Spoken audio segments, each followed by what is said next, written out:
Módulo 3, en la segunda esfera. En la segunda esfera.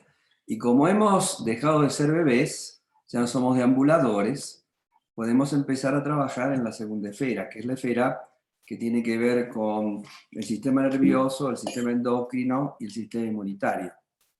Que es una esfera que, como temas generales, tiene que ver con el equilibrio, tiene que ver con el balance, y tiene que ver con cosas muy importantes como la identidad y con un cambio sustantivo en nuestras relaciones, que iremos explorando a medida que vayamos avanzando, ¿no?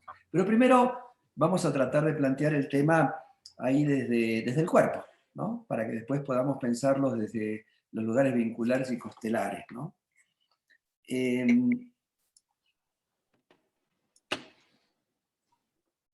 La segunda esfera es una esfera que tiene una importancia muy significativa, como metafóricamente decir, dejé de gatear, me puse de pie. Y ponerme de pie implica tener mirada de horizonte. Yo tengo otra mirada diferente, pero al mismo tiempo, como tengo una mirada diferente y me puse de pie, muestro mis órganos vitales a la vulnerabilidad de la vida. Puedo abrazar y tener contacto desde mi vulnerabilidad a la tuya, pero estoy expuesto. Estoy expuesto. Quiere decir que ponerme de pie, empezar a trabajar esto que vamos a trabajar, también me abre al mundo de la vulnerabilidad. Salir un poquito de esa relación casi simbiótica o de dependencia muy masiva que tenía en la primera esfera, ahora tengo que pasar a otra cuestión, de la cual Suheil les va a hablar, pero que pone sobre la mesa el hecho de que yo tengo que ir hacia los otros desde, no solamente desde la seguridad que antes me brindaba mamá, sino ahora de una seguridad que yo aprendí con mamá, pero que tengo dentro de mí y me permite ir a los otros con cierto nivel de seguridad. Estoy diciendo que la segunda esfera implica, desde la mirada evolutiva de los seres humanos, un cambio sustancial en los modos de interacción que vamos teniendo. Dentro de esa segunda esfera tenemos tres grandes sistemas: nervioso, endocrino, inmunitario. Y a diferencia de lo que pasaba en la primera esfera, estos sistemas tienen entre sí una correlación absolutamente significativa de coordinación. Es decir, es imposible pensar que haya un proceso nervioso que no afecte el endocrino y el inmunitario, que no haya un proceso endocrino que no afecte el nervioso y el inmunitario, y que no haya un proceso inmunitario que no afecte los otros dos sistemas. Y esto fue lo que hace décadas hizo nacer la neuroendocrinología, y que después se agregó la psiconeuroendocrinología. Es decir, lo que los pioneros de la neurociencia veían es que había que entender estos tres sistemas como una unidad. Una unidad que se expresa en la conducta, que se expresa en nuestras relaciones, que se expresa en muchos lugares. Y que la especificidad de cada uno de estos sistemas que vamos a explorar no quita el hecho de que se mancomunan. Se mancomunan.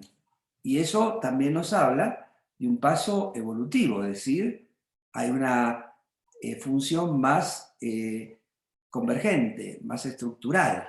No están las cosas separadas, respiración por un lado, digestión por otro, la piel por otra. Acá damos un paso hacia la unidad, que es una unidad también hacia adentro de mi identidad. Ahora bien, estos tres sistemas, les decía, trabajan la identidad y las trabajan de modos distintos. Pero desde el punto de vista biológico y lo que la biología implica como intención emocional y vincular, y esto es una idea que nunca tienen que olvidarse, la biología, la arquitectura y la dinámica del cuerpo, es decir, la anatomía y la fisiología, siempre tienen una intención emocional. y una intención vincular. Quiere decir que las cosas que pasan en mi cuerpo, en cualquier plano, son vínculos, son afectos, etcétera, etcétera. El sistema nervioso básicamente tiene que ver con el linaje paterno, el padre y el linaje paterno. Mientras que el sistema endocrino tiene que ver con la madre y el linaje materno. Y el sistema inmunitario cumple esa misma función que hemos visto con la piel de ser los padres combinados. Pero, y esto es importante, si comparamos las esferas, la primera esfera con la segunda esfera, en conjunto, ya no por sistemas, decimos la primera esfera tiene una inclinación fundamental a la madre y el linaje materno como esfera, y la segunda esfera tiene una inclinación hacia el padre y el linaje paterno. En su conjunto, cuando analizamos el interior, hacemos las diferencias: nervioso papá, endocrino mamá, inmunitario pareja combinada. Sin que nada sea el lecho de Procusto, excluyente. Ahora bien, vamos a empezar por el sistema inmunitario, que tiene que ver con esto que hablamos, y que en el apunte que les vamos a mandar está esto bien desarrollado. Pero el sistema inmunitario, quiero que lo piensen como ese sistema que en el cuerpo cumple la función vincular y afectiva de defender la singularidad de mi identidad. Defiende la singularidad de mi identidad.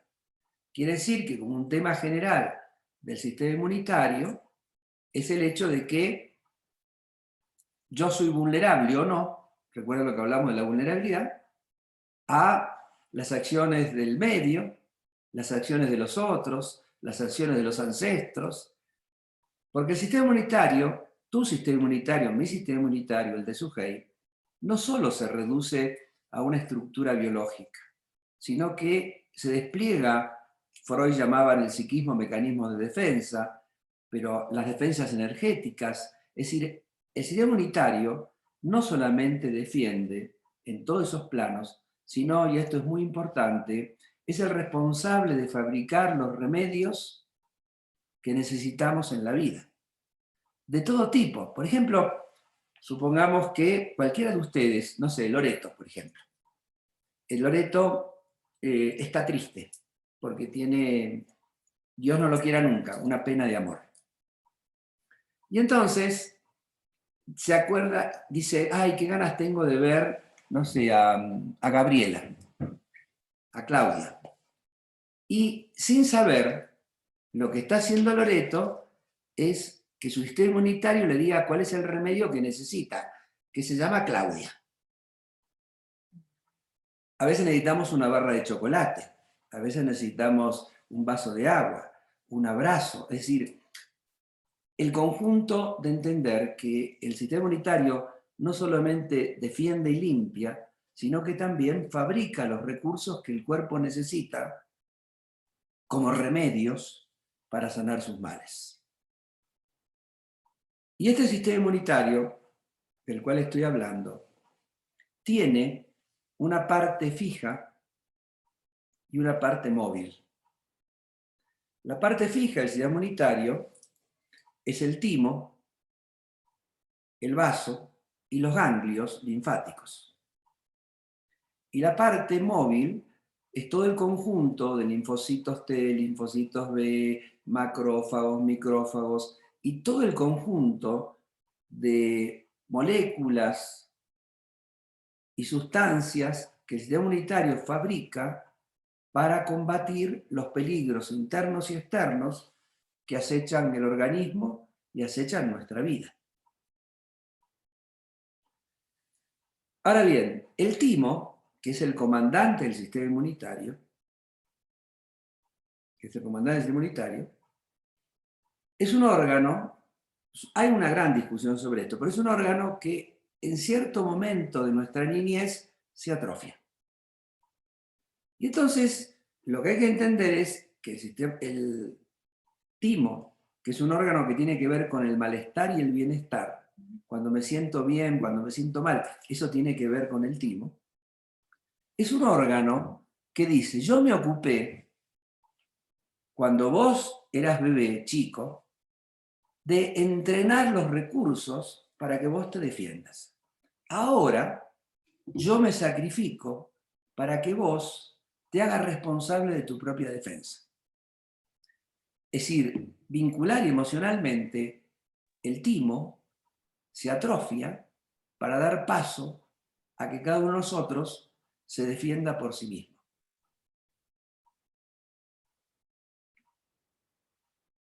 Por lo tanto, es un órgano que tiene que ver con la autonomía.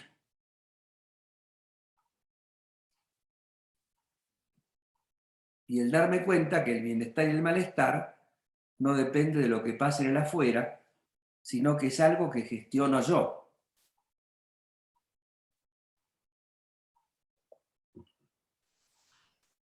El vaso, sobre el cual ya hablamos, pero volveremos a hablar, que destruye glóbulos rojos vencidos, etcétera, etcétera, etcétera, cumple una función inmunitaria muy importante, que es el órgano regente del sistema linfático.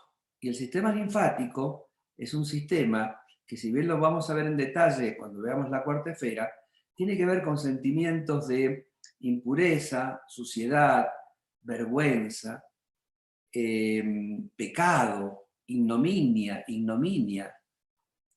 y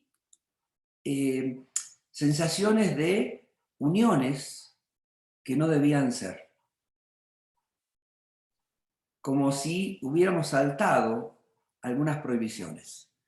Por eso el sistema linfático, que además tiene, perdón, el vaso, que tiene que ver con la nostalgia y con mantener las cosas en su lugar, es un órgano que regente el sistema linfático, que tiene mucho que ver con las memorias constelares de las vergüenzas, de los pecados, ¿no?, ancestrales, etcétera, etcétera, etcétera. Como decir, estamos pagando la noche de farra de Adán y Eva. La vergüenza y todos esos temas, las vergüenzas familiares, ¿no? ¿De qué me siento avergonzado? Me da vergüenza mis ancestros, me da vergüenza mi familia, ¿no? Etcétera, etcétera, etcétera. La suciedad, el pecado, la ignominia, la mezcla de linajes no correctos. Bueno, todo eso tiene que ver con el vaso.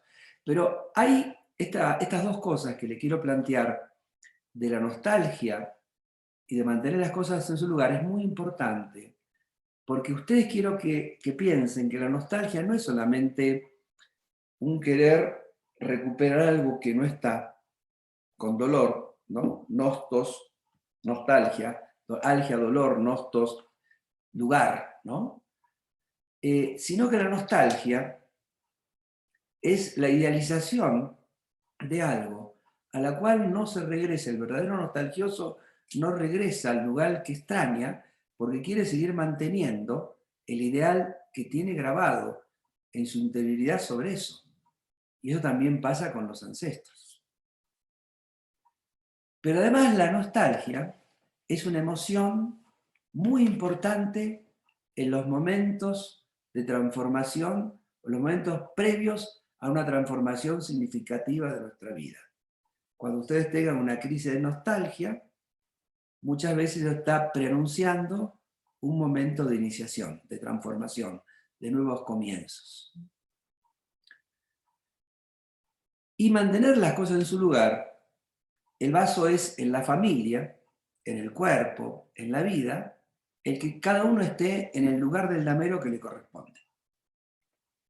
Y cuando la función del vaso familiar fracasa, se produce un desorden de lugares familiares, parentalizaciones y todo el desmadre que habitualmente puede pasar.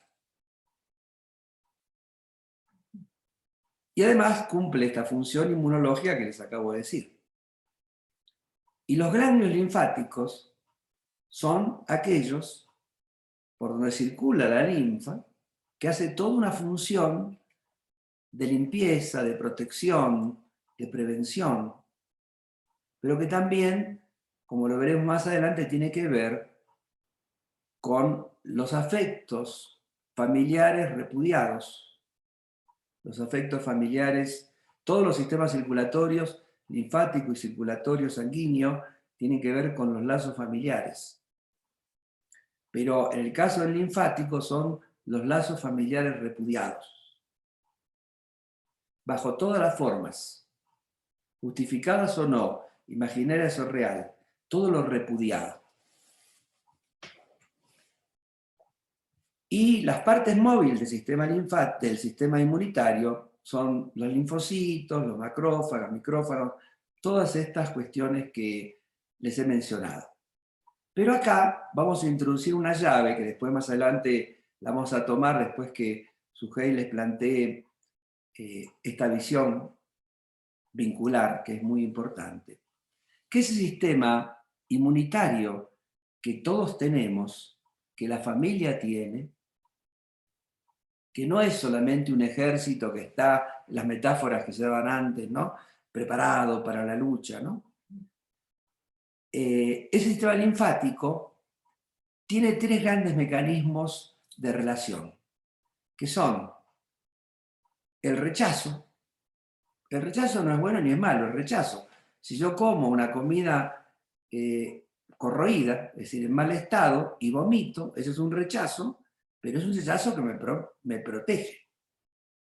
Pero hay rechazos patológicos, hay rechazos neuróticos, que se transforman en intolerancia, y detrás de la intolerancia siempre hay pánico, hay terror, hay miedo. Esas personas intolerantes son rígidas, dogmáticas, no se abren a lo diverso porque tienen miedo. Si ustedes se sienten seguros, van a ser flexibles, diversos, tolerantes. Y entonces acá ponemos sobre la mesa una potencia clínico importante. El nivel de intolerancia es proporcional al nivel de inseguridad de cada persona. Si yo soy seguro, puedo ser tolerante. Si soy inseguro, mi tendencia es al dogmatismo, a la intolerancia, a la rigidez. Por eso, en este territorio, que tiene que ver también con el tema inmunitario, la crueldad es una forma de expresión y encubrir el pánico. La persona cruel lastima antes que lo lastimen, por temor. Y eso da como resultado las alergias, el síntoma inmunitario que tiene que ver con este mecanismo de rechazo, patológicamente hablando, son las alergias, que es un mecanismo muy primitivo de la vida, una reacción desmesurada e hipersensible del organismo que se siente amenazado con un temor a la aniquilación.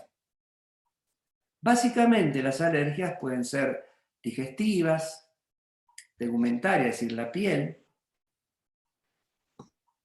respiratorias, pero hay en la clínica que reconocer un cuarto tipo de grupo de alergias muy importante que se le da poca desarrollo, pero que es muy importante, que son las alergias del sistema nervioso. Por ejemplo, la epilepsia, las cefaleas, es decir, son reacciones alérgicas.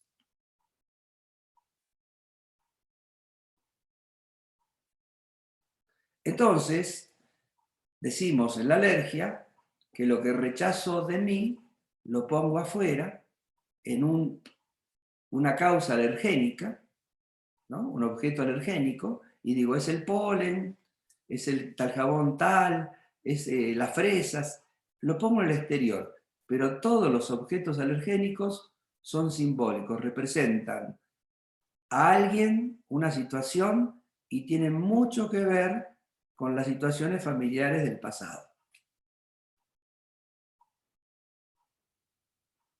Algunas son, digamos, como muy directas, ¿no? Por ejemplo, si una persona tiene alergia a los lácteos, el contenido maternal es muy directo, ¿no? Pero hay alergias que son muy difíciles y por lo tanto implican mucho trabajo con el paciente, pero sí es bueno tener presente que son mecanismos muy primitivos, hipersensibles y desmesurados, que entrañan la presencia de mucho pánico a la aniquilación en mi vida.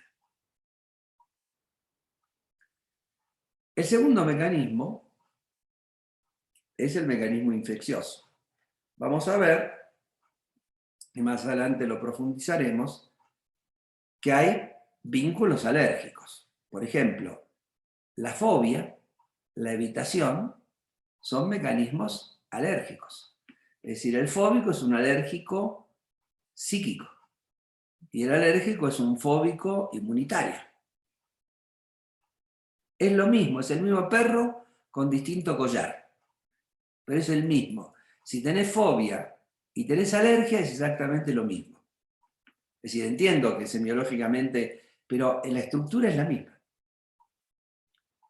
Entonces, también así como tenemos vínculos alérgicos, tenemos vínculos que tienen que ver con otro mecanismo del sistema inmunitario, que es el mecanismo de la vulnerabilidad o la asimilación, que son los vínculos infecciosos. Y acá tenemos que hacer un planteo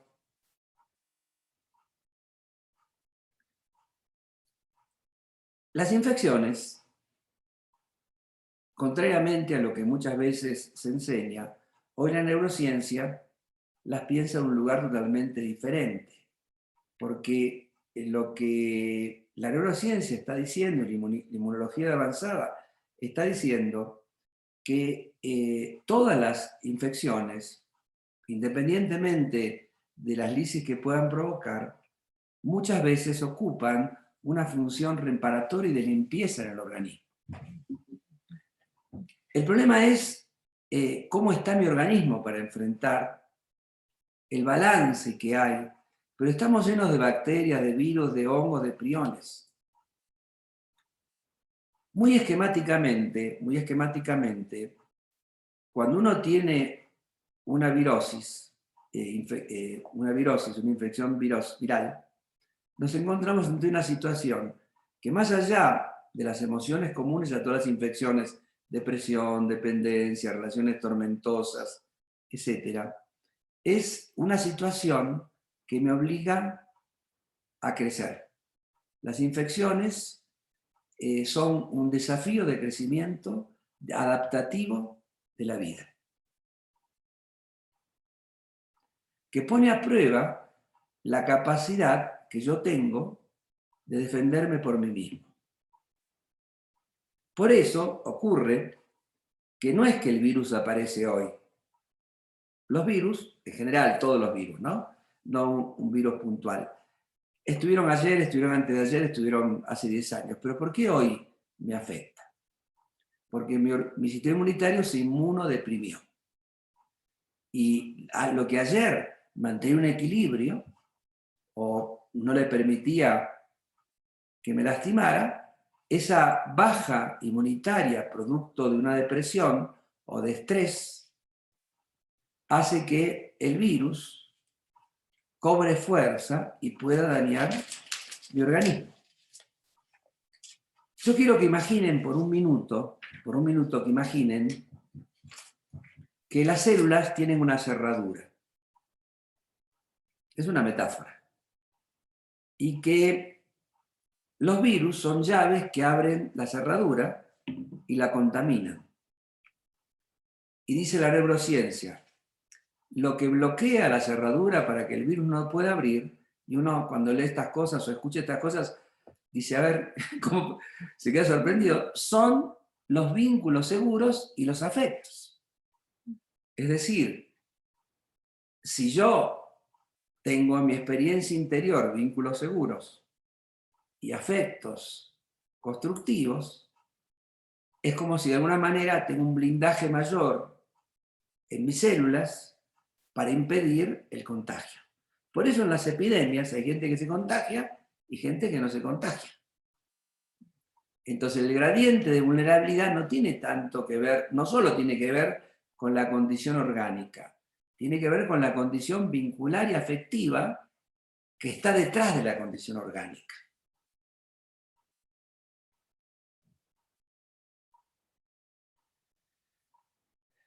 Pero, por ejemplo, si una persona tiene una infección por hongos, ¿qué pensamos? Los hongos se asientan en partes muertas del organismo.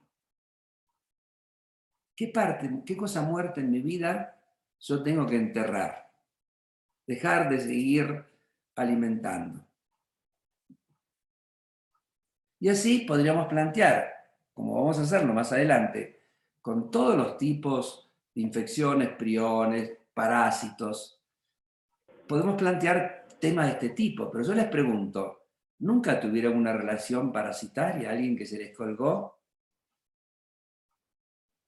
¿Nunca tuvieron un hongo, digamos, vincular? ¿Una relación bacterial? Vamos a plantear esto así, porque el cuerpo nos muestra en sus distintas facetas estas cuestiones que pensamos desde los vínculos, desde otros lugares. Miren, hablando de estas cosas uno dice, yo qué sé, hay vínculos antibióticos. Pero ¿qué es un vínculo antibiótico? Bueno, nos buscamos a alguien que mate todos los proyectos que queremos hacer y uno dice, ¿ves? Vos siempre me frustrás lo que yo quiero hacer. Vos siempre me impedís que yo realice mis sueños. Vos siempre... Es un vínculo antibiótico. Así, planteo de esta manera, que es gracioso, pero clínicamente es muy observable. Entonces tenemos una segunda vía, que es la vía de la vulnerabilidad, que da como consecuencia las infecciones y que tiene que ver con la dependencia, tiene que ver con la depresión, tiene que ver con el estrés y con las relaciones tormentosas. Y si uno tiene una relación tormentosa, tiene una infección, aunque no la tenga. Es exactamente lo mismo, como en el caso que damos anterior. Y la tercera vía del sistema inmune es la vía de la autodestrucción o la destrucción. En este momento, todos nosotros estamos fabricando células malformadas que el sistema inmunitario destruye. Quiere decir que una tumoración cancerosa es producto del fracaso inmunitario de destruir las células tumorales. En este momento mi sistema está haciendo un montón de cosas. Es decir, que la destrucción es necesaria como parte de la vida. Glóbulos rojos viejos, vencidos. Por ejemplo, yo no sé si ustedes saben, pero los especialistas dicen que el 70% de las concepciones se pierden sin que se fijen. Y que es el sistema inmunitario que dice, esto está mal formado, esto no es así, esto, y lo destruye. Entonces, la función de destrucción es una función normal del organismo. Yo destruyo el alimento que me va a nutrir con la masticación. Pero esta destrucción de pronto puede convertirse en el organismo en un mecanismo patológico cuando yo, alucinando metafóricamente, confundo lo propio con lo ajeno y trato a lo propio como si fuera algo ajeno, lo ataco.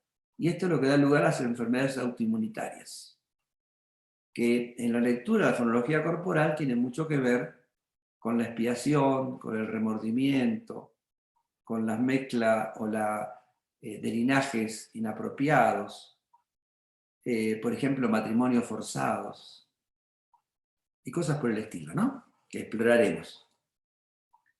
Entonces tenemos, en una primera aproximación, vínculos alérgicos, vínculos infecciosos, vínculos autoinmunes, ¿no? Tenemos como tres grandes vías que tienen que ver cómo funciona el organismo biológicamente, qué emociones están detrás y qué vínculos son los vínculos descritos de esta manera. Sujeil los va a describir desde otro lugar ahora.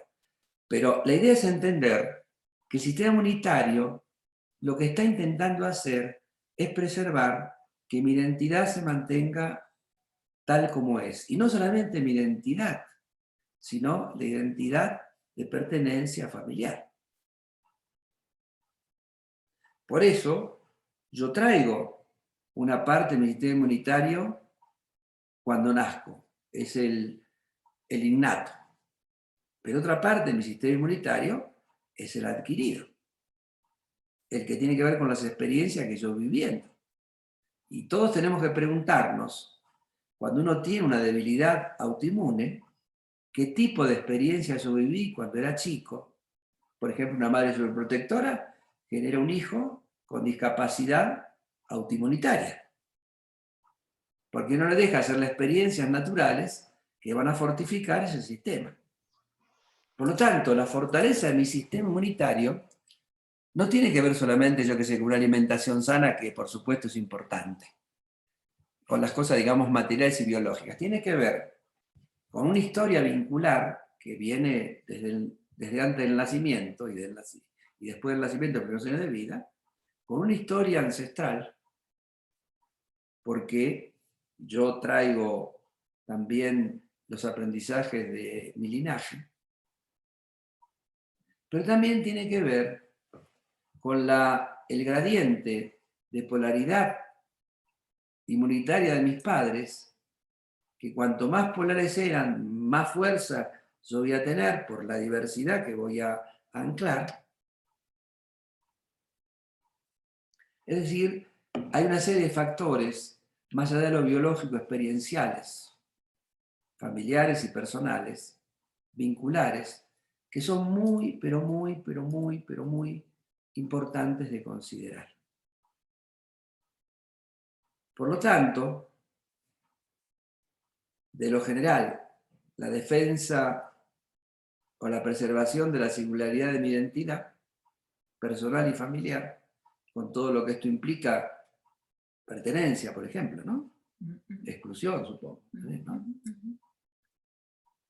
Pero también en el hecho de algo que hay que explorar muy fuertemente, es el hecho de que si yo me siento muy capaz de defender lo propio y defender el clan, porque ahí pertenezco, eso habla de una fortaleza que tiene que ver con el nivel de estima y de dignidad, porque la falta de dignidad y la falta de estima, al final del día, hiere la estructura de sostén del sistema inmunitario. Porque si yo no me sé defender, eso va a repercutir en una baja o una herida en mi estima y dignidad. Yo dejaría por ahora acá este primer planteo para que lo podamos seguir profundizando después desde otro lugar. ¿Te parece, Sofía? Fantástico. Hay preguntas aquí, Eduardo. ¿Qué representa una infección al oído medio, Patijón? Bueno, depende también qué oído, pero generalmente las infecciones en los oídos, ¿Derecho? bueno, hay que ver si es bacterial pero viral, hay que ver, ¿no? Pero genéricamente tiene que ver con tres cosas fundamentales. Primero, conversaciones inapropiadas que no quiero escuchar. Que no solamente tienen que ver con el ahora, son a lo mejor conversaciones inapropiadas que yo escuché en mi infancia, pero algún motivo hoy vuelven digamos, a estar presentes. Segundo, no querer enterarme de algo que tengo que enterarme, que afecta mis vínculos de amor. Tercero, un imaginario, casi diría alucinatorio, ¿no? De que pienso que están hablando a mis espaldas o están hablando mal de mí. El lado derecho del cuerpo tiene mucho que ver con el mundo exterior, con el padre, con las creencias, con todo universo, digamos, más vinculado al linaje paterno. No excluyente, pero más ligado al linaje paterno, ¿no? Entonces, me parece que espero que te sirva lo que te digo. Bastante, muchas gracias. En el caso de los hongos vaginales. Oh. Bueno, miren, la vagina es el órgano en el cuerpo de la mujer más allá de asociarse a la boca, es el órgano que tiene que ver con la personalidad de la mujer. Y la vagina tiene mucho que ver con la memoria de los abusos, maltratos, descalificaciones hacia la mujer, ya sea a la mujer en sí misma o a sus ancestros femeninos, de los cuales carga esa memoria. Los hongos de la vagina es sentirse, en primer lugar, vulnerable. Sentir que estoy en una relación donde en lugar de compartir vida, compartimos muerte.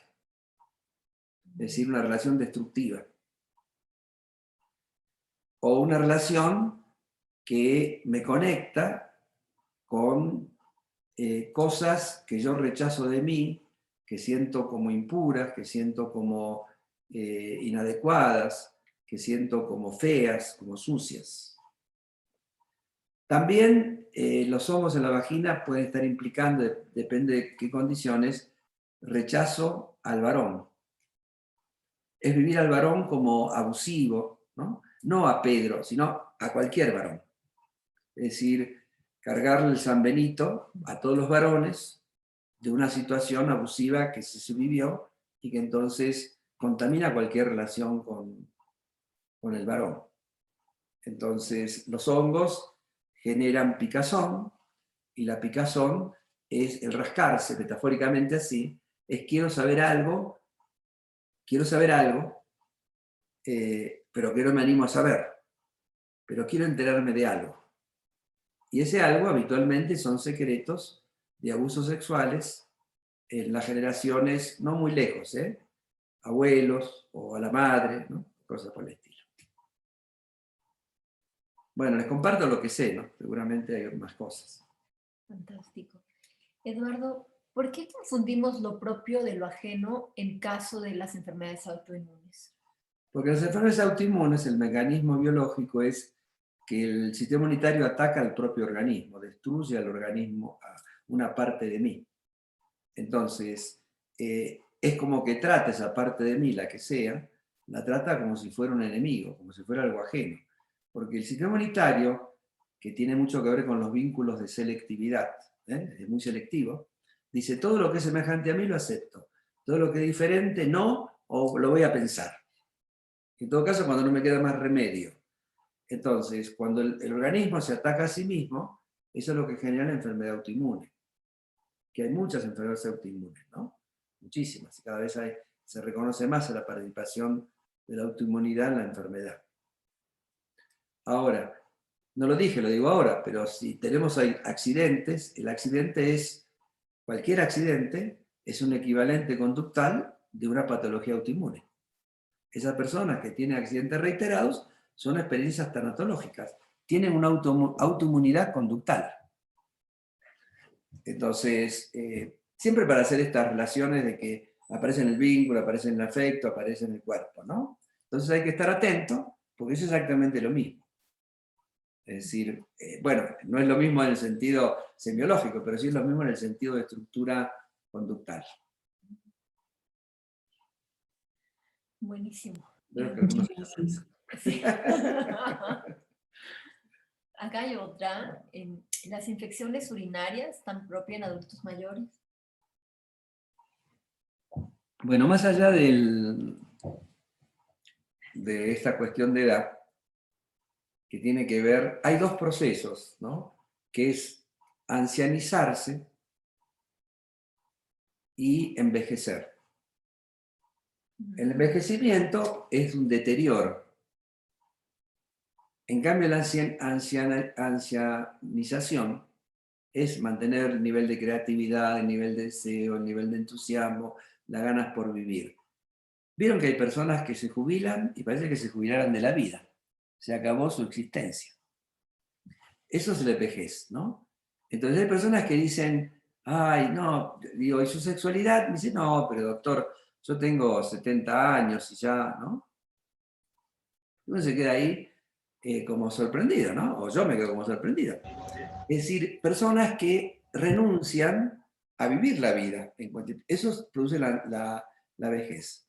Entonces, produce deterioros en el cuerpo. Y uno de los deterioros en el cuerpo es, por ejemplo, todos los temas de infecciones urogenitales o urinarias, que tienen que ver con la pérdida de energía, con el miedo a la muerte, con el miedo a no poder valerme por mí mismo, ¿no? Y una infección urinaria lo que hace, entre muchas otras cosas, hay que ver si viene el riñón, hay que ver varias cosas, lo que hace es ponerte en conexión con el órgano sexual efector.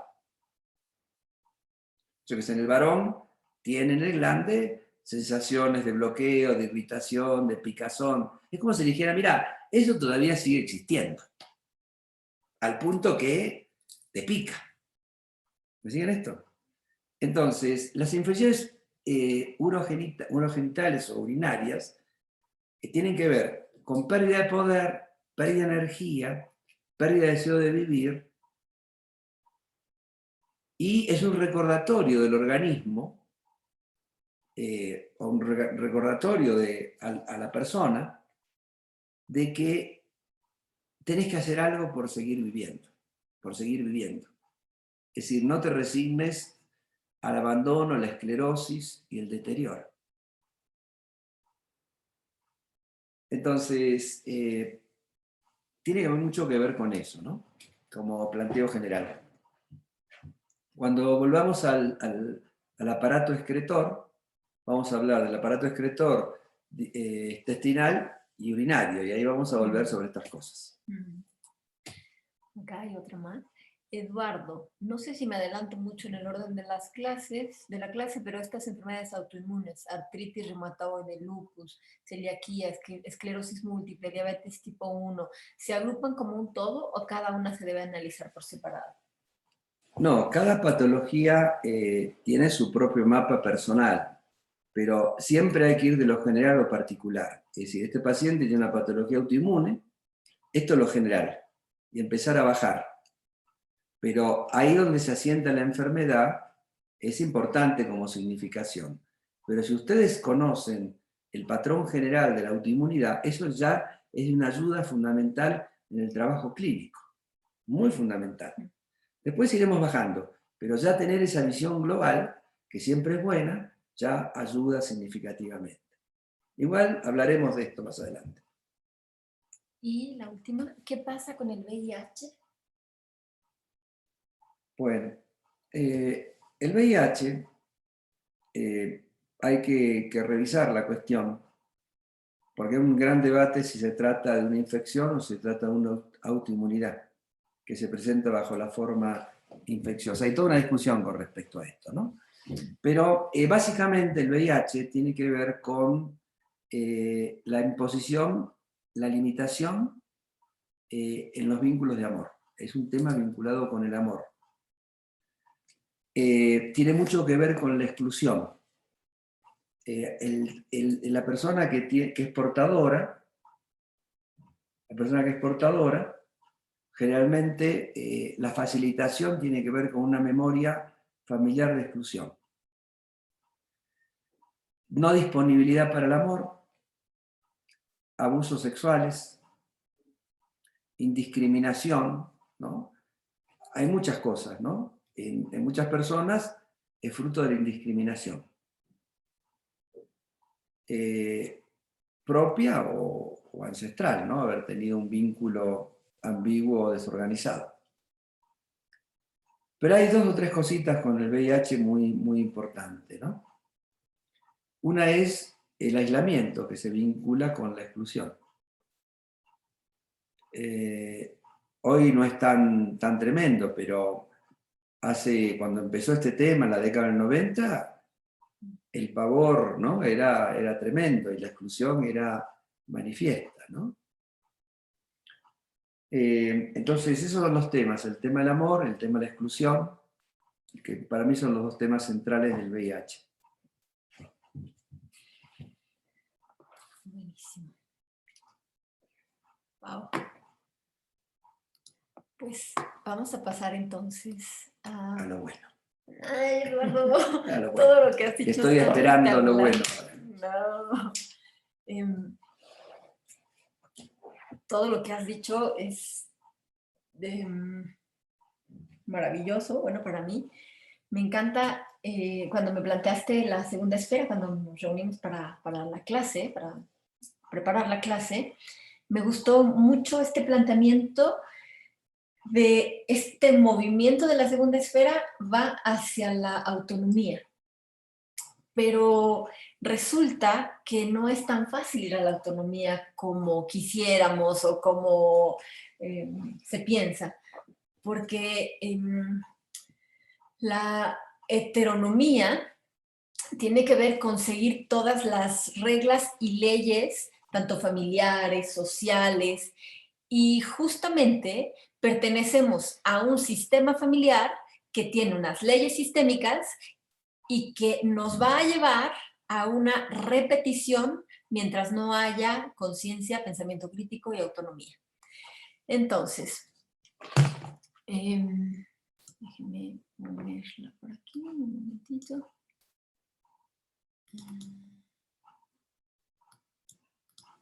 Me dicen por favor si ahí ya está compartiendo. ¿Sí? Muy bien. Entonces, Eduardo nos habló de estas tres formas de respuesta, ¿sería, Eduardo? Del sistema inmunitario, que son los vínculos infecciosos, vínculos alérgicos, infecciosos y autodestructivos. Entonces, hice esta diapositiva tratando de estructurar estas tres formas de vinculación porque nos van a ayudar a entender cómo podríamos movernos hacia la autonomía, hacia nuestra identidad y no hacia la exclusión, porque esta parte la marqué simplemente para entender los vínculos autodestructivos. Pero a veces la exclusión tiene que ver con tomar una postura. Y aquí creo que ya me ayudarás más tarde, Eduardo, sobre la parte de la traición, que ya voy a llegar ahí. Pero entonces, quisiera partir de lo biológico, porque lo biológico nos lleva a que pase lo que pase, necesitamos pertenecer a nuestro sistema, necesitamos sentirnos que tenemos un grupo, un lugar, un núcleo, porque esto nos va a ayudar a sobrevivir. Entonces, cuando llegamos a la vida, pues vivimos prácticamente en heteronomía. ¿Hasta qué edad dirías, Eduardo? Pero muchos a veces no se van. Sí, claro. Pero quiero decir, siguiendo esto que dices, sí, a los 21 hay una parte donde ahí ya creo que viene como la parte propia, ¿no? Para quien logra hacer su proceso de autonomía. Pero lo que sabemos de los sistemas es que todos los sistemas tienen una conciencia y esta conciencia tiene una memoria que contiene memoria inconsciente familiar. Yo digo que es como el archivo general de la nación, de la familia, que contiene toda la información. Y esa información dice que si tú cumples con lo que se pide al interior de ese sistema, cumples las leyes sistémicas, entonces eres parte. Y la realidad es que los sistemas familiares nos llevan a sentir una deuda. Esto me parece como muy importante, Eduardo, porque alguna vez lo dijiste tú, te lo escuché a ti, esta parte de decir lo difícil de las familias es que cuando te dan la vida es como si contrajeras una deuda, ¿no? Entonces, especialmente en la heteronomía está esa sensación de que tengo que pagar para que no me echen del sistema. Tengo que hacer algo, tengo que cumplir con algo para pertenecer. Entonces, lo que sabemos es que vivir de esta manera, heteronómicamente, crea dependencia. La autonomía tiene que ver con reconocer necesidades, con saber cuáles son mis límites y con reconocer el potencial y los dones. No sé qué pienses sobre eso, me gustaría escucharte un poquito sobre eso. Bueno, hablábamos con Sujei hace un tiempo, en otro taller, y yo le decía que esta idea de que le debemos la vida a nuestros padres, a nuestra madre, a nuestros padres, genera una deuda impagable y que habría que invertir esta cuestión y decir no hay deuda. Pero en la sociedad occidental y cristiana que vivimos, la deuda es un pilar del sistema cultural. Entonces, y hay gente inclusive que no puede vivir sin deudas, de todo tipo, no puede vivir sin deudas. Pero una deuda afectiva y vincular muy importante que hace que nosotros lo generemos dependencia, que digamos es pertenencia, pero en realidad es dependencia, ¿no? Es decir, no es que nosotros elegimos, sino que aceptamos estar en un sistema que nos nutre a cambio de lealtad. Y eso no es ser libre, eso es no tener autonomía, ¿no? La deuda es un contrato patriarcal perverso. Eso es lo que yo le decía a Sofía hace un tiempo. Y que sigue vigente. Ah, bueno. Entonces, la heteronomía nos hace seguir códigos familiares y la repetición de estos códigos familiares refuerza los patrones transgeneracionales. Y entonces esto hace que el sistema para sobrevivir siga manteniéndose con las mismas reglas. Entonces, la autonomía tiene que ver con tomar una postura en nuestro sistema. Y aquí quisiera agregar la palabra ecológica, autonomía ecológica, porque no se trata de que me voy del sistema y ya no quiero saber de nadie, porque eso a la larga sería una exclusión. Pero la autonomía ecológica significa que yo tomo postura dentro de mi sistema. Pertenezco porque jamás voy a perder la pertenencia a mi sistema, es mi derecho, tengo libre albedrío y me permito ser parte y seguir mi propio camino. Obviamente esto suena contradictorio en un sistema, porque el sistema dice, tú perteneces a este sistema y para ser parte tienes que ser leal. Pero sí sabemos que en la medida en la que nos volvemos adultas, hay un punto donde nuestra vida nos pertenece. Ahora, yo he encontrado muchísimas mamás especialmente, no digo papás porque no ha sido mucho el tema de hombres, pero muchísimas mamás que dicen, yo le di la vida, tiene que estar conmigo para siempre. Aunque parezca como, ay no, ¿quién diría eso? Muchas mamás, puedo decirlo, muchas. Incluso una vez una mujer, tengo aquí un cuadro de Miguel Ángel, y entonces es una Madonna, digamos una mamá con un bebé, pero la mamá está mirando hacia la nada, ¿no? Y ese bebé está pegado a su pecho ahí, y entonces ella estaba con una paciente y miró el cuadro y me dijo, es que no importa que las madres no veamos a los hijos, pero los nutrimos y por eso tienen que estar con nosotros. Entonces, muchos hijos, por esta deuda de la que hablabas, Eduardo, no se permiten tomar su autonomía, no se permiten tomar su vida en sus manos. Entonces, esto crea vínculos de dependencia y aunque aparentemente haya gente que se vaya de casa de sus papás, porque ser heterónomo no significa estar pegados ahí con los papás, significa que a donde va replica este tipo de vínculos, vínculos de dependencia. Entonces, aquí es donde tenemos los vínculos infecciosos, ¿verdad? Sí, sí.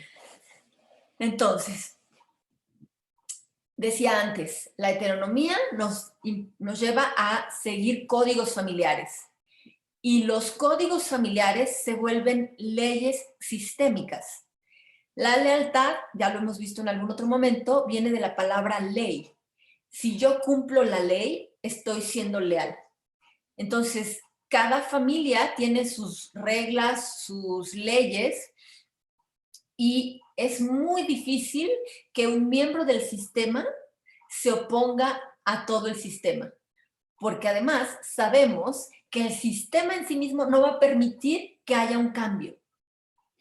Entonces, hace muchos años, yo hacía un ejercicio donde alguien decía, quiero ir a mi vida, y yo decía, bueno, vamos a probar ir a tu vida, vamos a que pidas permiso. En ese tiempo yo todavía tenía la mentalidad de constelaciones clásicas y decía, hay que pedir permiso, porque esto nos enseñó Hellinger. Para que puedas ir a tu vida tienes que pedir permiso. Y bueno, hoy ya no creo eso, porque si es tu vida no tienes que pedir permiso, ¿no? Pero entonces este ejercicio era una fila de ancestros donde estaba aquí, supongamos que tú eres el que quiere ir a su vida, y acá está todo el clan, y entonces decía, ahora haz todo lo que puedas para irte. Y a los ancestros les decía, hagan su trabajo, cuídenlo. Y entonces los ancestros lo jalaban y era un ejercicio muy potente, porque entonces quien estaba queriendo ir a su vida ponía toda su fuerza y conectaba con algo muy profundo. Y decía, es que me siento fuerte, aunque tuviera a los ancestros en el cuello. Entonces, este ejercicio tenía la segunda parte que decíamos, mira, si sigues intentando irte de esa manera, te vas a desgastar. Sí, es verdad que al principio sientes tu fuerza, pero llega un punto donde hay un desgaste total y no te puedes ir porque los ancestros no te van a dejar ir. El planteamiento de Bert era pide permiso. Y entonces decíamos, gírate hacia tus ancestros y de manera amorosa pídeles permiso. Y entonces quien estaba acá decía, ¿pero por qué les voy a pedir permiso? No quiero pedir permiso. O había quien al contrario decía, claro, ellos me van a bendecir si yo pido permiso, si yo soy buena. Y entonces decían, por favor, permíteme ir a mi vida, permíteme que me vaya bien.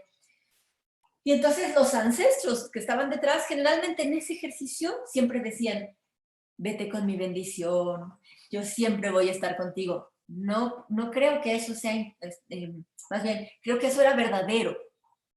El tema es que aquí seguía la heteronomía. Entonces, aquí, a donde fuera, las implicaciones se continuaban. ¿Ok? Uno podía hacer el movimiento de ir hacia su vida a probar, pero la heteronomía siempre hace que volvamos a ese punto inicial. Después, cuando conocí el trabajo de trauma y me di cuenta que este ejercicio pidiendo permiso no estaba bien, entonces ahora, quiero decir, no está bien en términos de que refuerza la heteronomía. Pero, ¿qué sí ayuda? Mirar al sistema y decir, si en este sistema ha habido ancestros terroríficos, yo podría ser uno de ellos. Porque nuestros ancestros viven en nosotros. Somos nuestros ancestros en un nivel. Pero justamente lo que elimina o libera, diluye, disuelve las implicaciones es el libre albedrío. Es poder decir, yo me quiero quedar con estos ancestros. Si tú te quedas desde ahí, estás en autonomía. Pero te quedas porque es tu decisión. Y si te quieres ir a tu vida, es saber, soy parte, porque de aquí vengo. No voy a dejar de pertenecer. A donde yo vaya vienen conmigo. Pero esa es la autonomía ecológica, donde los llevo conmigo, hago mi vida, y entonces abro camino para las siguientes generaciones.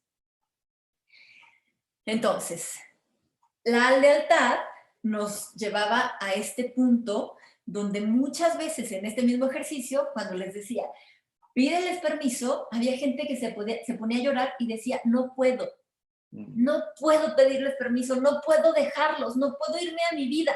Y decía, ¿por qué? Decía, porque los estaría traicionando, los estaría abandonando a su suerte. Esta es como la imagen, además perturbadora, ¿no? Los voy a dejar a su suerte. Digo, pero ellos ya vivieron. No, pero yo prefiero quedarme. Pero ahí no era una decisión de quedarse autónoma, sino heterónoma, desde me quedo para que no sufran. Es un tipo de sacrificio, ¿no? Entonces, sabemos que la lealtad hace que cumplamos las leyes sistémicas, solo que esto nos coloca en un lugar de anhelo infantil. El anhelo infantil es ser amada, ser querida, ser parte. Y por eso somos leales. La identidad, aquí corrígeme por favor, Eduardo, si no, porque eso también una vez te lo escuché. La identidad es posible cuando hemos integrado toda la parte de atrás, porque no es que yo soy yo y ya no hay nadie como yo. No, me parece que nuestro sistema nos da identidad, nuestros ancestros nos dan identidad, nuestro camino nos da identidad. ¿Quieres decir algo, por favor? Bueno, si nosotros miramos dos ideas, si lo miramos con respecto al cuerpo, decimos, el sistema óseo es el equivalente en el cuerpo de lo que es la personalidad en la psicología, aquello que nos sostiene y nos protege. Y el tejido conjuntivo, que es lo que reviste al cuerpo, es lo que en psicología decimos identidad, que es el sistema de creencias. Ahora quiero que escuchen esto, que tiene mucho que ver con lo que decía Suhey, que es lo que nosotros llamamos identidad y defendemos nuestra identidad, mi identidad, es lo menos propio que uno tiene, porque la identidad se construye por procesos de identificación con los otros. Los otros en mí, como decía Suhey, los ancestros, ¿no? Entonces, yo asumo algo, pero que no soy yo. De tal manera que la identidad puede ser vista de algún lugar como un falso yo que se construye a los efectos de poder ser real, o poder pertenecer, o poder tener una definición sustentable, sostenida, sancionada, aceptable, un sistema de creencias que yo pueda compartir y que me reconozcan que ese sistema es válido. Por eso, muchas veces las crisis de nuestra vida son momentos en donde todo se derrumba para que nosotros podamos descubrir quién verdaderamente somos. Ahora, esto no se puede hacer más que desde la autonomía, auténtica autonomía. Porque el mecanismo de la heteronomía, que hablaba Suhey, me va a llevar siempre a decir, lo que tengo que hacer es ponerle parches, cambiar estas cositas, para que todo siga igual. No me voy a plantear cambiar mi sistema de creencias. O no me voy a plantear decir, bueno, yo decido, asumo desde mí, sino que voy a resonar con lo que la lealtad y la heteronomía me planteaban. No sé si era eso, ¿no? Sí. Y entonces, ser leales con el sistema nos lleva a rechazar a los otros. Claro. ¿No? Esto que decía, este ejemplo que decía, pídeles permiso, diles que te vas a tu vida. Es un rechazo total, ¿no? Y mencionaste algo sobre los vínculos alérgicos, que tiene que ver con el rechazo y la intolerancia, ¿no? Y la lealtad, me parece que son estas dos partes, rechazo e intolerancia. A lo que no cumple con las leyes sistémicas de mi familia, ¿no? Perdón. Entonces, si mantenemos heteronomía, si somos leales, es decir, si cumplimos con lo que se nos pide en el sistema, entonces la consecuencia es que nos sentimos parte. Y esta sensación de pertenecer nos da también una fuerza. Hellinger le llamaba a este movimiento de pertenencia buena conciencia. La buena conciencia tiene que ver, y no por buena es buena, ojo, pero tiene que ver con mantener inocencia. Yo estoy cumpliendo con lo que se me pide, estoy pagando mi deuda. Por lo tanto, soy inocente. Merezco pertenecer. Entonces, la buena conciencia nos lleva indiscutiblemente a este lugar de niñas otra vez. Porque para pertenecer somos capaces de sacrificar lo que sea, de someternos. Y esta es la parte oscura, digamos, de la pertenencia. Porque es maravilloso tener pertenencia, saber a dónde voy, de dónde vengo, cuál es mi refugio, mi lugar al que puedo recurrir si fuera necesario, mi lugar seguro, ¿no? Pero hablando de la parte oscura, porque hablamos de los vínculos autodestructivos, la pertenencia dice no te mezcles con nadie. Yo les habré comentado en algún momento, trabajo mucho con la comunidad judía ortodoxa y ellos me han enseñado mucho sobre eso y justamente tienen un punto donde no hay posibilidad de compartirse con otros que no sean como ellos. Hay un punto tienen como un límite y si pasan ese límite, entonces viene la exclusión. Y hablo de la comunidad judía, pero en realidad son todos los sistemas. Totalmente. Todos los sistemas dicen lo que nosotros tenemos es lo mejor. Lo que viene de afuera puede ser amenazante, puede ser peligroso. Que tiene que ver con los vínculos autodestructivos. Tal cual. Entonces, para pertenecer, hacemos todo lo que sea necesario, sin criterio, sin indiscriminadamente, decías, y entonces vamos ahí a esta necesidad, porque es una necesidad, y entonces nos volvemos lo que el sistema requiere. Hijas parentalizadas, sustitutos de amores pasados de los padres, etc. Lo que se requiera con tal de pertenecer. Ahora, si tú tienes autonomía, muchas veces el sistema lo vive como una traición. Y mientras tú más tengas una identidad propia, es probable que te empieces a diferenciar de tu sistema. Y tu sistema empieza a sentir que tú eres una amenaza. Y esto puede llevar a que el sistema te saque. La exclusión no significa solamente sacar a alguien, para ser precisa, porque no es salte del cuarto y ya te excluí. No. O no me habla, me excluyó. No hablamos de eso. Exclusión significa que un sistema, una persona, le hace sentir al otro que deja de existir. Tú no existes más para mí. Y esta sensación de exclusión lleva a una muerte social, emocional. Es como, entonces, ¿ahora para dónde voy? ¿Quién soy? ¿Qué va a pasar conmigo? ¿No? A este movimiento de diferenciación con el sistema, Bert Hellinger le llamó mala conciencia. Bert decía, la mala conciencia es aquella que te lleva a sentir culpable.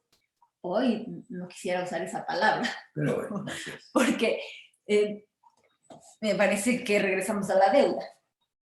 Sin embargo, esta es la sensación.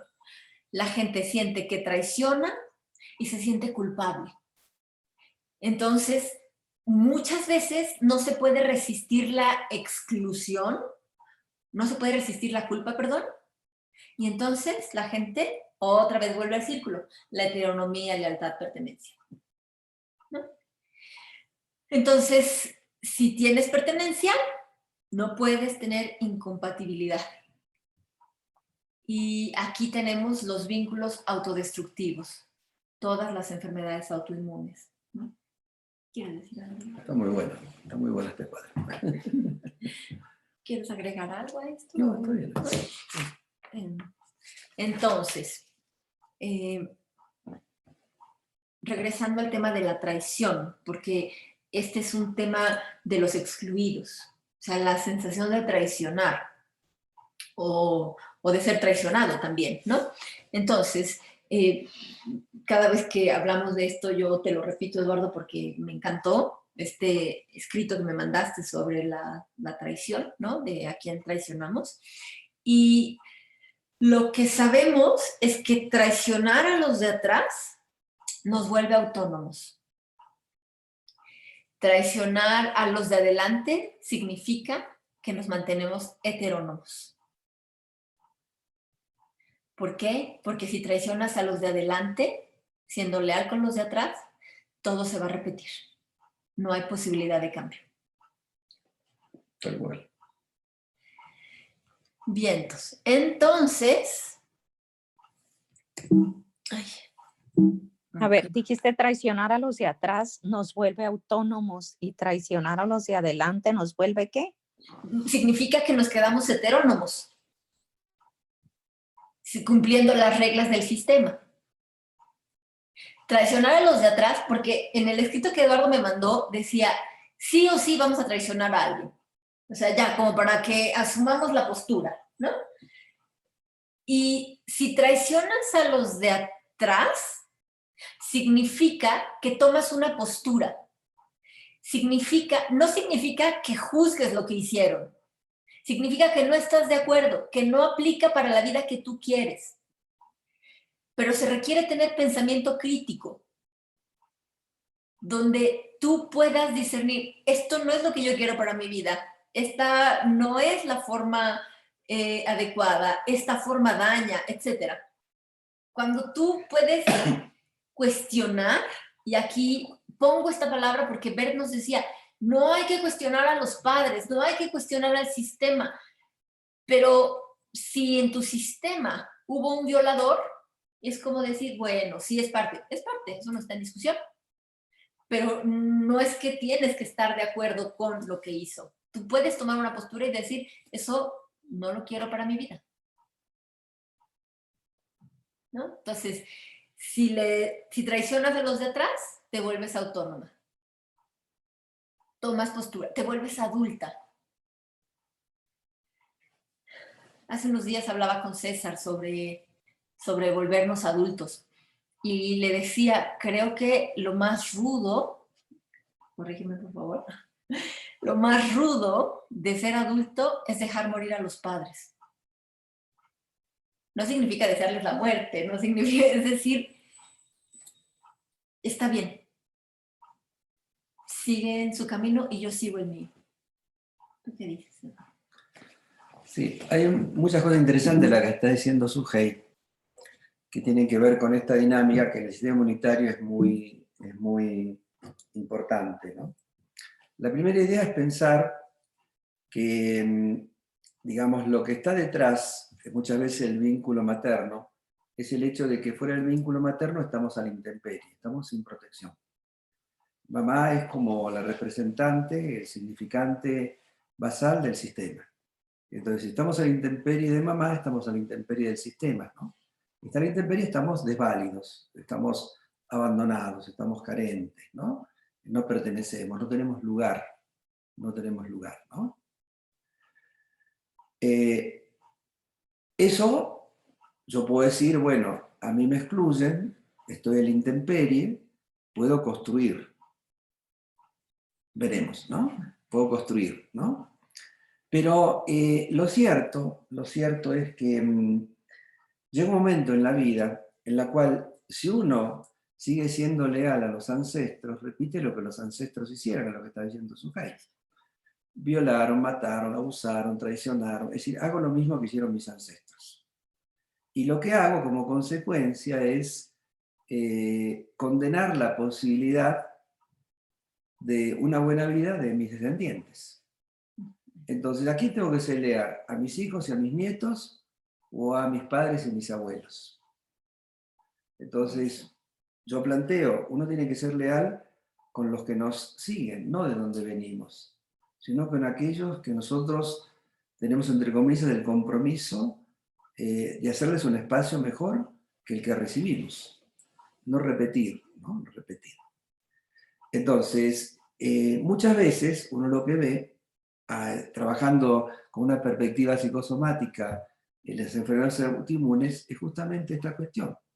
Es decir, la enfermedad autoinmune es una enfermedad de mucha pregnancia familiar, que tiene mucho que ver con esa repetición, con esa atadura, ¿no?, a los ancestros.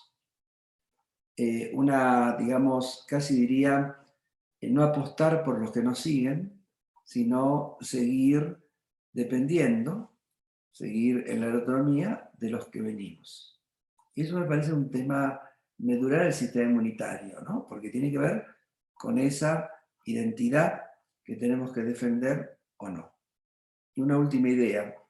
A veces los virus son los ancestros. Las bacterias son los ancestros. Los parásitos son los ancestros. A ver. Claro. Las infecciones, vamos a decirlo metafóricamente, son como guerras. Esas guerras tienen tres resultados. Triunfa el virus, triunfo yo, nos cronificamos. Pero en cualquier circunstancia, aún en mi triunfo, es un triunfo pírrico. Vencer una infección implica un desgaste de energía atroz para la persona. Tenemos virus, y a veces la pareja es un virus, el otro es un virus. Pero muchas veces las bacterias, los virus, los hongos, los parásitos, los priones, son nuestros ancestros, con los cuales tenemos una guerra, porque nosotros queremos, por ejemplo, ser autónomos, y del otro lado nos están impidiendo, ¿no? Nos están metiendo el virus de la dependencia, el virus de la lealtad, el virus de la culpa, el virus de la deuda, ¿no? Esos son virus en el sistema familiar. Entonces, y es importante también entender, esto es muy rudo, pero yo lo veo en la clínica y lo creo, ¿no?, que el sistema, los ancestros, fabrican antivirus que nosotros compramos como eficaces para vencer esos virus. Y entonces generamos formas que pensamos que es autonomía, libertad, que son formas sutiles de seguir siendo esclavos a la dependencia del sistema. Y eso me parece un tema también importante de entender, ¿no? Entonces, el mensaje que yo recibo cuando soy chico es: o estás conmigo o estás a la intemperie. No hay ninguna otra posibilidad. Sí, el cuerpo va mal o el vacío. Y eso es la transmisión del sistema. Entonces, mamá, a través del complejo materno, me propone: vos tenés que ser como yo te digo que sos, el sistema, la voz del sistema, y vos tenés que estar con quien yo te digo que tenés que estar, la voz del sistema. Entonces yo me relaciono no desde mi elección y autonomía, sino me relaciono desde lo que el sistema quiere. No soy como quiero, sino como quiere el sistema. Porque si no, quedo en la intemperie. Y eso cuesta mucho trabajo poder transformarlo. Y eso se expresa en las personas atenazadas por este conflicto, se expresa en autoinmunidad. Es decir, una especie de choque de linajes, ¿no?, o choque de direcciones en la vida. Me doy cuenta de que quiero ser autónomo, pero tengo una fuerza que me ata a la dependencia. Y eso se transforma en una enfermedad autoinmune. Después vamos a dar algunos ejemplos de esto. ¿Te sirve lo que te digo? Sí, mucho. Estoy intentando ver las preguntas, pero por alguna razón no sé cómo salirme de aquí. Ahora creo que Está buenísimo. me salí.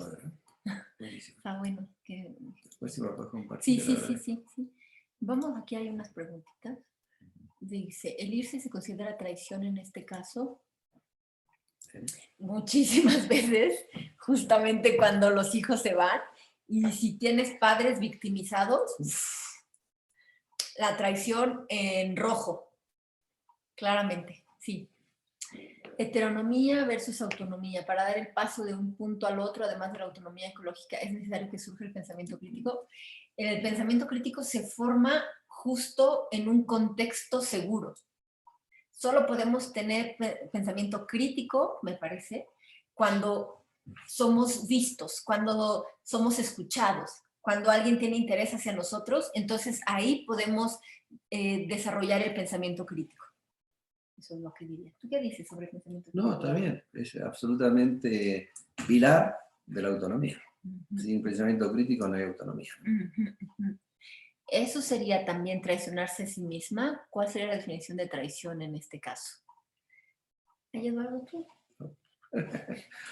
Miren, el tema de traición lo podemos plantear de muchos lugares. Un lugar interesante sobre el que quiero empezar es el hecho de pensar traición-control. El mecanismo que tenemos o que la arquitectura social genera en relación para evitar la traición es control. Entonces, controlando, yo intento garantizar que no me van a traicionar. Pero, cuanto más control hay, más incentiva la traición. La traición es una emoción que puede revestir un carácter paranoico, ¿no? Por ejemplo, supongamos, yo tengo una sociedad, tengo un socio, y siento que ese socio está haciendo negocios a mis espaldas, está traicionando la confianza que tenía en esa sociedad. Los celos es una presunción paranoica de traición o no. Pero siempre hay que entender que no siempre lo que hace el otro que no esté de acuerdo conmigo, eso es traición. Pero yo necesito pensar que es traición porque yo estoy reclamando de un lugar absolutamente infantil. El reclamo por la traición es un reclamo del niño herido, que se siente inseguro y entonces plantea una disyuntiva el otro. O estás conmigo, si no estás conmigo, me estás traicionando. Me amas a mí, y si no me amas a mí, me estás traicionando. Entonces, la traición es también una especie de virus que nos quita la energía creativa. Porque yo estoy pendiente de que me vas a traicionar, no puedo dedicar la energía a lo que tengo que dedicar. Pero detrás de la traición lo que hay es una huella de abandono, dependencia e inseguridad. Ahora bien, hay otro punto que para mí es también importante en el tema de la traición, que es el tema de pensar este concepto de fidelidad a uno mismo. Ser fiel a uno mismo no es un estado, sino es un proceso, no es algo que se tiene, es algo que se busca. Nadie puede ser plenamente fiel a sí mismo. Y nadie puede no traicionar nunca a nadie. Y digo, lo formulo así, no solamente porque digo, uno puede meter la pata y hacer un acto que pueda, sino porque lo que la traición implica la consideración del otro sobre mi conducta. Porque yo puedo sentir que no es traición, pero vos podés sentir que yo te estoy traicionando. Muchas veces en la consulta, personas me han dicho, mi novia o mi novio me dijo que quería romper la relación, me traicionó. No, el otro le dijo que no te quiere más. ¿Por qué te traicionó? Entonces, la traición es una construcción subjetiva de la inseguridad. Buenísimo, buenísimo. Vero dice, es cierto, lo más difícil de ser adulto es dejar morir a los padres y decirles voy a mi vida, todavía cuesta. Pues esa es como la experiencia, el proceso, diría que nos lleva mucho tiempo y yo creo que es posible, muy posible. Así que, bueno. Abigail, ¿podrías por favor explicar qué significa traicionar a los de adelante? Un poco lo decía Eduardo antes, es como condenarlos al pasado transgeneracional. Eso significaría traicionar a los de adelante. Que no tengan su propia vida, su propia manera de explorar, de crear, de hacer, de vivir. Eso significaría. ¿O quieres decir algo? No, está muy bien, está muy bien. Claudia, sería como decir, respeto tu destino, pero también respeto el mío, no lo juzgo, pero no lo elijo desde un lugar consciente.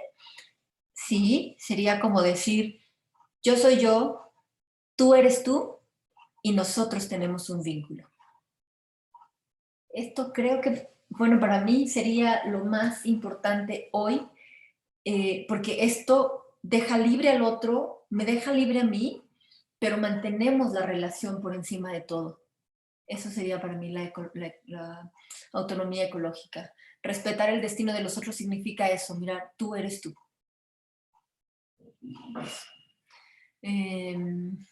Lupus en niños es por lo mencionado de los ancestros. Miren, el lupus es una patología que tiene mucho que ver con temas vinculados a cuestiones de linajes incompatibles, de incestos, de relaciones prohibidas. Y es una enfermedad que tiene un carácter autodestructivo muy importante, pero que en los niños siempre, aunque esto sea muy fuerte, tienen que pensar qué pasa en los padres. La mayoría de las cosas que lo tienen los chicos son cosas que hay que mirarlos desde la dinámica de los padres, ¿no? Entonces, cuando aparece una patología, y también hay que ver qué tipo de lupus es, ¿no?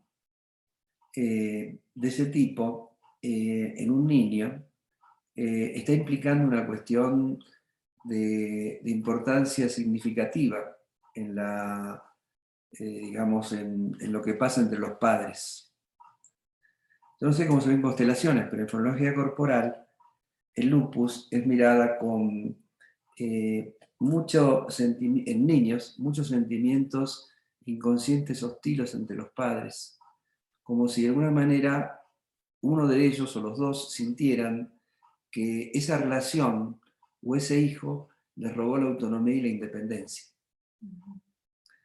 Entonces, el lupus, que puede progresar como una patología que puede inclusive llevar a la muerte, ¿no? Cuando se interioriza, ¿no?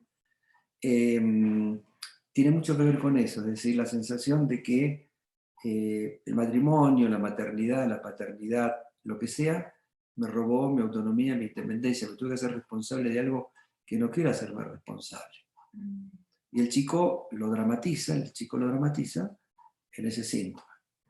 Otra cosa importante en el lupus infantil, en el lupus en general, es el tema de los abuelos paternos. Hay temitas ahí, hay muchas consideraciones que la psicosomática enseña. Miren los abuelos paternos. Los abuelos paternos, ¿no? Y finalmente, también hay una inscripción que Chosa pone en términos de no me gusta, es un tema de mestizaje, ¿no? No me gusta el resultado que salió de esta unión entre los dos. Como la sensación de que ahí el diablo metió la cola, ¿no? Y es un tipo de desconfianza de esa naturaleza que en el chico aparece después como lupus. En constelaciones el tema de lupus tiene que ver con secretos que urge que salgan a la luz. O sea, como algo que ya no se puede resistir más. Sí, no son excluyentes tampoco. Bien, pues regresando al tema de lo sistémico versus lo personal, no lo puse acá, pero solo lo voy a mencionar. Bert nos habló de los órdenes del amor, ¿no? Y estos 3 órdenes del amor también caben en todo lo que hemos dicho ahora, que son justamente la pertenencia, la jerarquía y el orden, y el intercambio entre dar y tomar. él decía, si se cumplen estos 3 órdenes, todo va a estar, la vida va a seguir, va a fluir, ¿no? Porque entonces, si la jerarquía y el orden se respeta, nadie va a venir de otra generación a ocupar el lugar de nadie que falte. La vida va a fluir, pero siempre pensando en pos de un sistema. Entonces, estos órdenes del amor son parte de estas leyes sistémicas que tienen las familias, y entonces hay que cumplirlos. Si cumples, estás libre. Cuando empecé a trabajar hace algunos años con el tema vincular, empecé a pensar que una de las exclusiones más fuertes que hicieron las constelaciones o han hecho las constelaciones son las memorias personales. Siempre hablamos de las memorias transgeneracionales. ¿Qué pasó en el sistema? ¿Cuántas muertes? ¿Cuántos asesinatos? ¿Cuántas pérdidas? ¿Qué pasó? ¿Cuántos secretos? Pero la exclusión estaba en lo personal.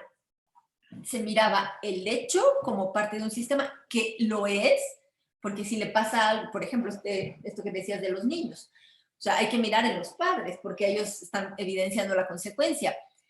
Pero lo que las constelaciones dejaban fuera era qué le pasaba a la persona viviendo esa historia. ¿Cómo había salido de eso? Eso no se miraba. Era como con que se recupere el orden, ya está, ya se resolvió. Pero no es así, porque igualito que se dicen en la terapia de trauma, no basta con sanar el trauma. Hay que saber en quién se convirtió la persona después de haber vivido ese trauma. Y eso es exactamente lo que pasaba en el trabajo de constelaciones. Se miraba el trauma transgeneracional, el trauma sistémico, pero no se miraba a la persona. Entonces un día, repensando los órdenes del amor y tratando de entender cómo esto podría ser visto en una persona, se me ocurrieron los órdenes de la realidad. No sé si hace sentido, pero a mí, más bien mi propuesta son 3 órdenes también, que es, primero, nombrar la verdad. Porque muchas veces se nombra, en constelaciones clásicas, por supuesto, se nombra el hecho. Pero cada persona tiene su verdad. Y entonces, si una persona se siente entendida, si siente que puede decir su verdad y se siente entendida, ahí hay un primer paso de contención. El segundo lo llamo el orden de la validación, donde lo que a ti te pasó, ya lo nombramos, pero te validamos, ya sea tu dolor, tu enojo, lo que sea que te pasó, lo validamos. Y el tercer orden de la realidad es la reparación. Se requiere reparar. Porque si una persona encuentra un buen vínculo con todo lo que hablamos antes, ¿no? Ya se le nombró la verdad, ya se le validó, y encuentra un buen vínculo que le repara, entonces esta reparación le da futuro a las siguientes generaciones. Eso es lo que se me ocurrió. Bueno. Muy bueno. Entonces, pues hasta aquí creo que ya estamos. Y solo para completar esta primera parte, vamos a para entender los tipos de vínculos, que hemos hablado ya de ellos, el apego seguro, que es al que todos aspiramos y que sabemos que todos tenemos y quisiéramos. Aspiramos a ese, y lo que sabemos es que no es fijo. Es decir, sí, hay un tipo de apego que se generó en la primera infancia, pero que también podemos tender hacia, si tú eres, por ejemplo, ausente evitativo, con el trabajo que hagas en tu vida puedes tender hacia el apego seguro. Alguien del apego seguro puede tender hacia el apego ausente evitativo. O sea, no son puros, ¿no? Esto tendría que... Bueno, entonces tenemos que el apego ausente evitativo es el que tuvo que contraerse porque no encontró a alguien afuera que resolviera sus necesidades emocionales especialmente. Se le cubrieron las funciones más básicas, darle de comer, etcétera, pero faltó contención. Y entonces aquí vemos los vínculos alérgicos, que son los vínculos del rechazo. ¿Quieres decir algo? No, está muy bien, estoy escuchando atentamente. Entonces, vemos que las personas ausentes evitativas tienden a retraerse y hay un miedo profundo acá, ¿no? En los vínculos alérgicos. Luego vamos al apego ansioso ambivalente, que a veces sí tuvo contención y a veces no, y tenía que estar alerta. Este tipo de vínculos de apego genera vínculos infecciosos, y los vínculos infecciosos contienen mucha dependencia. Y aquí es donde están lo que Eduardo llamaba antes las relaciones tormentosas. Ni contigo ni sin ti, etcétera, ¿no? Como esta parte de la ambivalencia misma. Y el vínculo ambiguo desorganizado crea vínculos autodestructivos, que son todos estos vínculos donde las personas con apego ambiguo desorganizado siguen en simbiosis. Todavía no logran separarse. Muy bien, muy lindo. ¿Qué piensas, Eduardo? Buen esquema. Me encanta. ¿Tú quieres agregar algo más sobre No, estos está muy bien, vínculos? está muy bien, sí. Sí, porque me parece que... Bueno, ya lo dijiste antes, creo. Ok. Había algunas preguntas por acá. Déjame ver. Una pregunta nada más. Los órdenes de la realidad, Mariana. Bueno, esperamos que sí. Está claro hasta acá que tiene que ver básicamente con el sistema inmunitario, ¿no? Entonces, Eduardo, ¿qué piensas si vamos a una pausa? Me parece muy bien. Hagamos una pausa y después continuamos. Buenísimo. 20 minutos, ¿ok? Gracias.